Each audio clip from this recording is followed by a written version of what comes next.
The language, that's true. And now you want to introduce this in another language? Well, let me tell you, as I've stated again and again, because apparently it just isn't sinking in, the appropriate place for this is in the minority views section. That's where it belongs, as part of the oversight plan. But for some inexplicable reason, that's just not good enough? Will the chairman yield? Yeah, sure. I just need to press this point a bit further. This entire claim that this was simply fact-checking, wasn't it actually suppression? Wasn't this a blatant suppression of the New York Post's reporting? Reporting that, by the way, turned out to be completely legitimate? This was about the Hunter Biden laptop, a laptop that contained what is arguably the most damning evidence against a sitting president. Evidence of family influence peddling that we have ever seen. And guess what? It was real. Every single piece of it was real.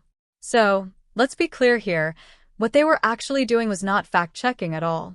They were actively suppressing the truth, burying facts, and in doing so, trampling all over the First Amendment and the free speech rights of Americans.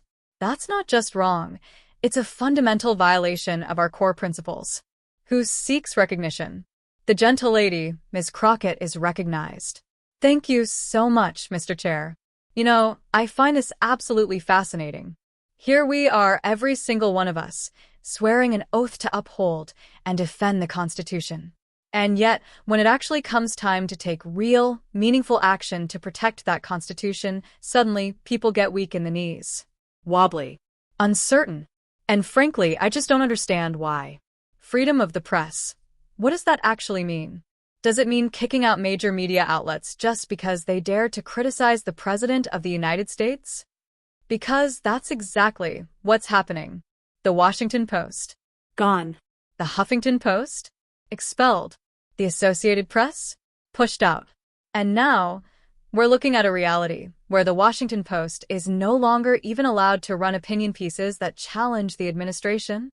What are we doing here? This is starting to feel like a smaller, more controlled version of, you guessed it, Russia. And let me be clear. We are not Russia. We are not supposed to be anything like Russia. But the way things are playing out right now, the suppression, the silencing, the censorship, it's terrifyingly similar. And let's not forget, some of my colleagues still struggle to answer a simple question. Who won the election in 2020? It's baffling. And maybe, just maybe, that confusion is why they had such a problem with social media stepping in to clarify the facts.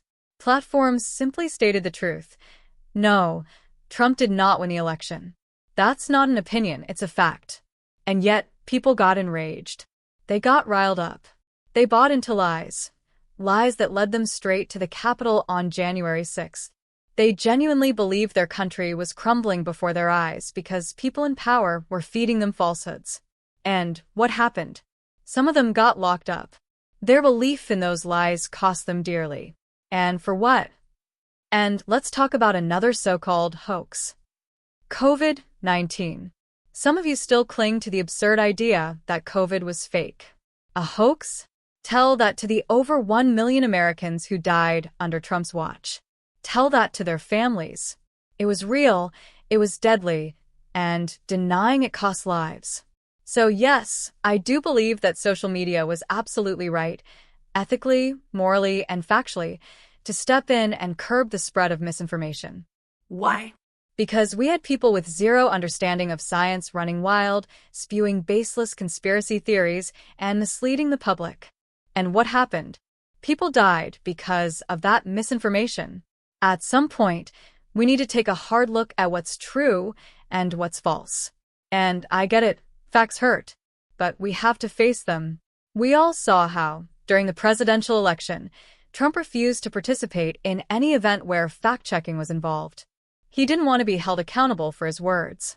And we all remember how the vice president threw a fit when fact-checking was applied during the debates. It used to be a given, an expectation, that elected officials would at least try to tell the truth. But now? Now, conspiracy theories run rampant, and people are suffering because of it. And that's exactly what's happening now with the disinformation coming out of major platforms. It's dangerous. It's causing real-world harm. Farmers are losing their livelihoods because of the lies being spread. Families are struggling because of the reckless misinformation that continues to be pushed forward. So, let's just be honest here. Mr. President, let's at least acknowledge reality. Russia invaded Ukraine. Can we all agree on that, at the very least?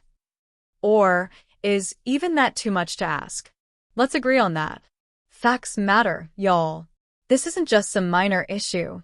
It's serious. We are literally looking at a situation that could escalate into an international crisis. Think about that for a second. We may be inching closer to World War III, all because we have a president who wants to play around with Putin, treating him like a friend, doing everything in his power to appease him, even if that means twisting the truth about who actually invaded who. Mr. Chair, I've got a minute left, but I want to do something right now. I want to yield my time to any of my colleagues, anyone who is willing to stand up today and just state clearly and simply the truth. When it comes to the war in Ukraine, it was not Ukraine that invaded Russia. It was the other way around. So, is there anyone in this room who has the courage to say that? Anyone willing to acknowledge, right here and now, that Russia invaded Ukraine? If you do, you can have my time.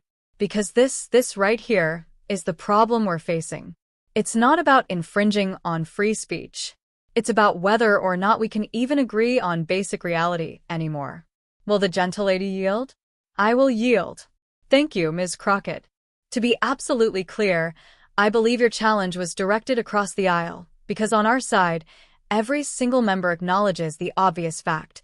Vladimir Putin ordered a brutal, bloody, imperialistic invasion of Ukraine. That is an undeniable historical fact. And let's not forget, at the time, when Donald Trump was still president, he didn't even try to deny it.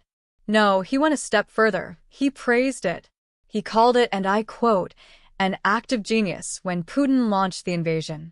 So, my hope is that at least some of our colleagues will be willing to acknowledge this fundamental truth. Because if history is so important to them, then surely they should be able to admit the facts when it comes to something this significant. And that, right there, is where the real problem lies.